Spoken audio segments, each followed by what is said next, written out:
warahmatullahi wabarakatuh. Bismillah, alhamdulillah, Bapak-Bapak Ibu sekalian, teman-teman wartawan yang hadir pada hari ini. Kita hari ini akan melakukan konferensi pers berkaitan dengan kegiatan kita hari ini, IIDC 2023, yang diselenggarakan oleh PBNU, didukung sepenuhnya oleh Kementerian Luar Negeri Republik Indonesia.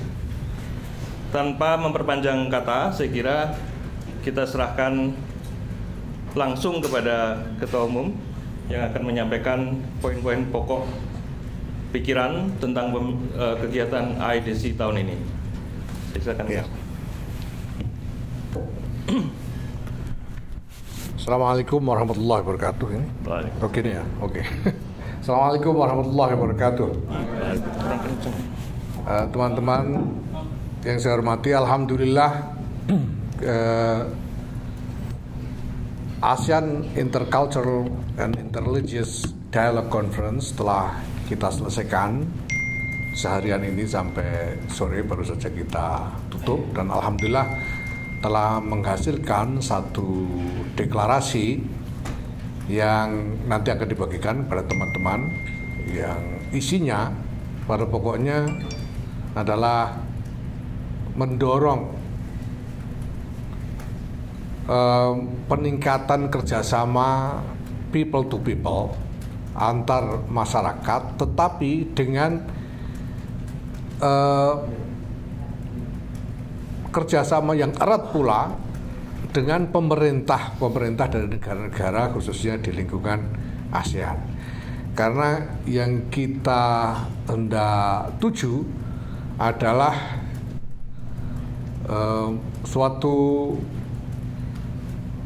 upaya mengembangkan harmoni untuk keamanan, stabilitas, dan kemakmuran di kawasan ini, dan upaya menuju ke sana tidak mungkin tanpa melibatkan kebijakan-kebijakan pemerintah dari negara-negara di lingkungan ASEAN ini.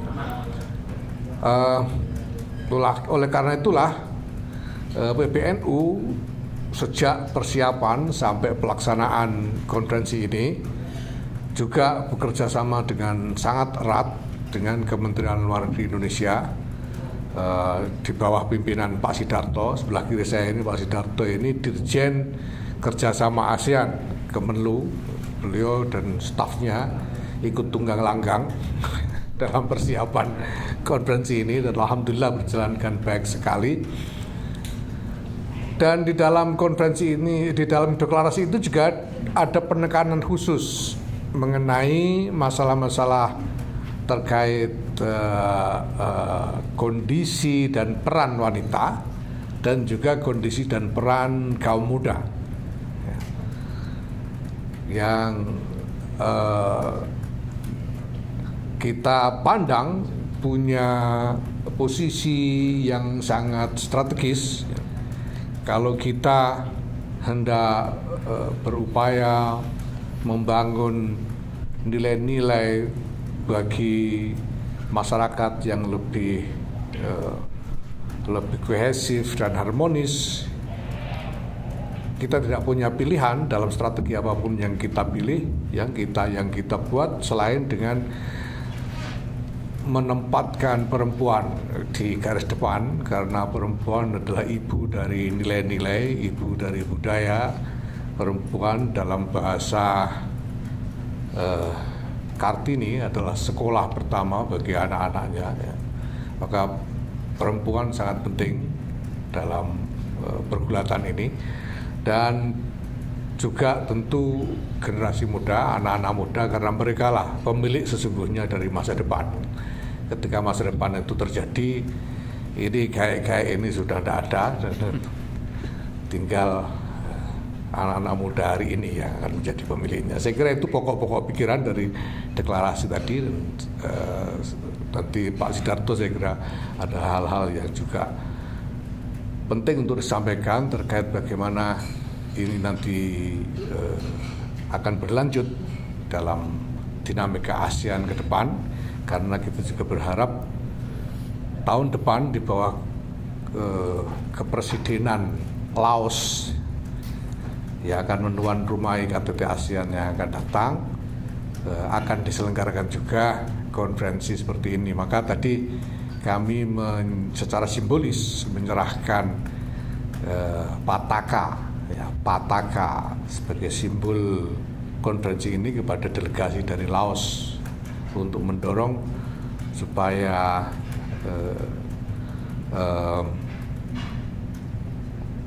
komunitas atau organisasi masyarakat di Laos juga akan berusaha untuk menyelenggarakan konferensi semacam ini bersama-sama dengan pemerintah Laos.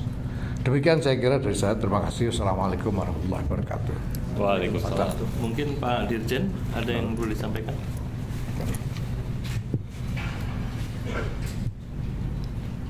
Baik, terima kasih. Assalamualaikum warahmatullahi wabarakatuh. Pertama-tama terima kasih Pak Ketum. Ini kami dari Kementerian Luar Negeri sejak awal terlibat dalam kerjasama ini, dalam penyiapan konferensi ini. Waktu itu dari Pak Ketum dari PBNU menyampaikan yang sangat kita dukung kita dukung upayanya karena kita bicara tentang shared civilizational value yang ada di Asia Tenggara. Intinya adalah bahwa nilai-nilai bersama di Asia Tenggara dalam sejarahnya hingga hari ini mendukung harmoni antar agama, dan ini adalah suatu fakta sejarah, dan ini juga hal yang perlu terus diperjuangkan, tidak bisa taken for granted. Jadi upaya yang dilakukan oleh PBNU dan dilakukan dalam tataran ASEAN mendapat dukungan penuh dari Ibu Menteri Luar Negeri, dari Kementerian Luar Negeri, dan Kementerian Luar Negeri terlibat dalam berbagai tahapannya. Dan yang kedua, upaya yang dilakukan ini juga sebenarnya merupakan bagian dari upaya dari ASEAN untuk selalu memperkuat identitas bersama di ASEAN di antara negara-negara Asia Tenggara. Nah, identitas bersama ini kan, common identity ini adalah suatu bagian untuk memperkuat ASEAN, di samping juga memperkuat hubungan antar rakyat di ASEAN untuk mewujudkan ASEAN sebagai suatu organisasi yang people-centered. Dan ini juga akan membekali ASEAN dalam menghadapi situasi kawasan yang semakin dinamis, yang memerlukan ASEAN itu yang persatuannya makin kuat, dan demikian juga peran sentralitasnya bisa makin kuat. Jadi kontribusinya kepada kawasan yang stabil dan damai. Ini pula sejalan dengan tema dari konferensi ini, di mana ASEAN menjadi epicentrum of harmony. Sementara itu dulu Pak Ketum, terima kasih.